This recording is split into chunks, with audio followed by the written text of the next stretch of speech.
All right, good morning. I hope your day's going pretty well. It's just about 6 a.m. here for me. I'm on my way to the park, walking over to, either sit down and film or walk around and film. Hopefully it doesn't start pouring because on the forecast, it said it was supposed to rain for like the whole morning, but we can never really trust. You can never trust the weather app, right? That shit always lies. So yeah, we're back in Pittsburgh as well, if you can't tell. We got the nice greenery here. I don't know how you would be able to tell, really. It does look a little different than home, but if I'm here with the greenery, it's a little bit harder to tell because, not really a city background. But today I'm going to be talking about Hamza's new video. And sorry if it's a bit loud as well. I'm kind of on a bridge and, cars are going by. But anyways, I'm going to talk about Hamza's new video that he uploaded on his second channel, right? Hamza Unfiltered. I don't really follow his main channel, and I never did really. I only found him through his Unfiltered channel. So I subscribed there.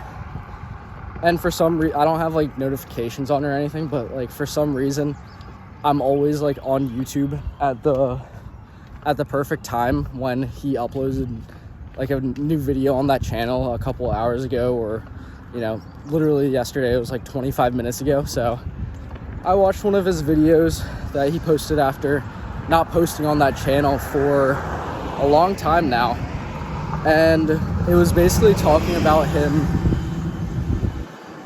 He was basically explaining how he felt that he needed to quit, uploading YouTube videos, and he had that feeling literally a year ago at least. And he said he was visualizing his goodbye video that he was gonna make for his channel, and thanking everybody for the support and whatnot.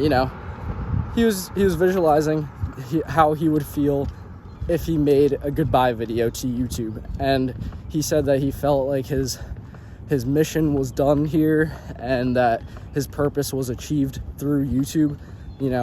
Time to move on to something different. And I'm just gonna give my 2 cents on this kind of topic. And I guess for me, the reason why I could understand why he is thinking, or he had feelings of quitting YouTube, and it was right before or right after some major success. He said he gained 20k subs in a week or something like that, and that at that point, that's when he felt like he wanted to quit. So who in their right mind thinks that they should quit after experiencing success like that, right? If anything, people feel like they want to quit before they reach that success, because that's the whole adage is people normally find success right after the point where they feel like they're trying to give up. And maybe that did happen for Hamza, because his channel's now at 500,000 subs or something like that, his main channel. I don't know how many subs he gains on the daily, but on the weekly he probably gains about 20k. I don't know, or maybe in a month. I don't know. I don't really keep up with the growth of that channel too much. But we made it to the park here, so I'm gonna just try to find a place to sit down. Also, I don't want to hopefully this is one of the last videos that I make using Hamza's name, because I'm not trying to dick ride him or anything and just keep using his name for my channel thumbnails and titles and stuff. But this is definitely one that I want to put my input on. Hopefully it's well received. If not, I don't care. But I think to some extent this whole YouTube thing, it goes back to a video that I made a while ago now. It was not when I was just home this previous time, but I made that video the previous time before I was just home. And it was called, like, I forget what it was called, but it was like something to the extent of like, should everything we do be monetized? And I talked about the common phenomenon, and I guess maybe we all should have seen this coming, was, you know, when your favorite YouTuber, they're grinding for years at this whole YouTube thing, and then they blow up and they experience great success, and then they eventually are like, all right guys, I gotta take a break from YouTube, I gotta step back. Maybe it's because of some form of like burnout, because they've just been doing it for so long, and then they're kind of, you know, they're kind of tired of it and they need a break. Or Hamza also mentioned in his video that he felt like lost for his purpose, right? And that has a lot to do with the whole, I think I'm gonna title this video something like Hamza's quitting YouTube, and like have like a side note of like the YouTube rat race.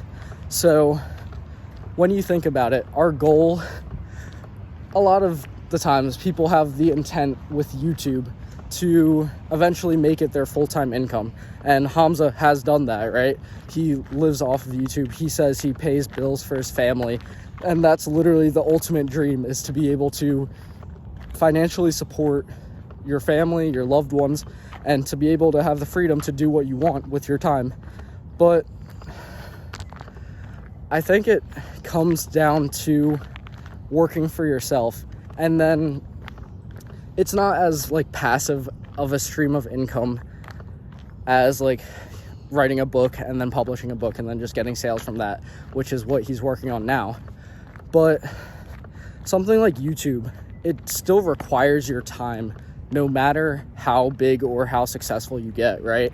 So that is, while the ultimate wealth equation is not to trade your time for money, essentially through YouTube, you still are kind of, even though you're like working for yourself, right?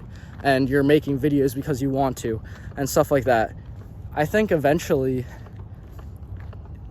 you know, your fans and your subscribers, you begin to work for them.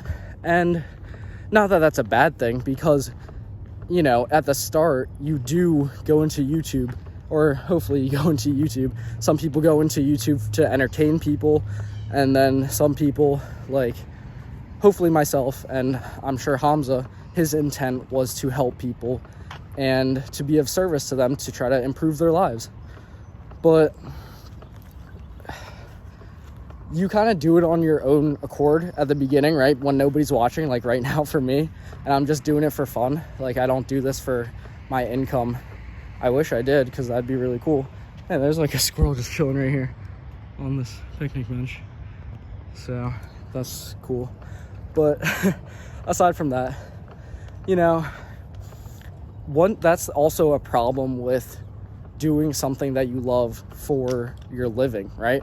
I'd hope that Hamza, with the success that he's had, and probably I don't know how to estimate how much money he's made, but maybe near $1 million, maybe I'm cutting him short or something, millions of dollars that he's touched or been around, I'd hope that he would, you know, try to diversify his income a little bit and be smart with it, because that's one of the pillars of like entrepreneurship and financial freedom. And since he's engrossed in that space and he knows a lot about entrepreneurship and financial freedom, since that's what his goal was to be like a digital nomad, I'd hope that he knows to, you know, try to set up his life where he has multiple streams of income rather than just having YouTube as his only source of income, right? So if he has multiple streams of income coming in, and then YouTube isn't that much of a factor of him, of whether or not he has money at the end of the day, then, you know, that could also be something that's great, that is helpful and constructive for him to continue doing YouTube. Because if you tie what you love to your only stream of income and your only form of getting paid, that puts a lot of stress on, you know, how you pursue that like hobby, because if it's something you like to do, it would be considered a hobby, right? So I guess the ultimate goal would be to have your life set up in a way where you don't have to have any, so you can do the thing that you like to do, which is like, say, make YouTube videos just purely for enjoyment, and you don't have to like, you don't have to daily upload in order to keep having money come in, because then that makes it not fun. It takes the fun out of things if that's the purpose of you uploading a YouTube video, is to, pay your bills. It definitely sucks the fun out of it a little bit. So, danger of doing what you love. And I guess we'll go back to the idea of YouTube as a rat race, because I guess I did talk about that, where you're not actually really working for yourself, you're working for the subscribers, and you're always trying to, we could go on that, is that, you're always trying to do it for somebody's validation. Then if you get to the point where it's your only stream of income, right, and that's the only thing you can do, then you kind of have to please these people, and then you do random things, get your emotions involved with it a lot, and then that's how drama comes about with like the whole thing with Hamza versus Sneeko or whatever like that. I don't think that was a good look for Hamza, but aside from that, like, I don't know, aside from that drama, because I don't think he portrayed himself in the best light in that situation, honestly have nothing but good things to say about Hamza from what I've seen in the few months that I have, been keeping up with his unfiltered content. But that's my perspective of why Hamza feels, lost for a purpose or burnt out on YouTube. And I think it does go back to the whole thing of like, should everything we do be monetized? I think that was the name of the video, and I'll leave it at the end as well if you want to check that one out, because I know not too many people have seen that one. But yeah, thanks for watching.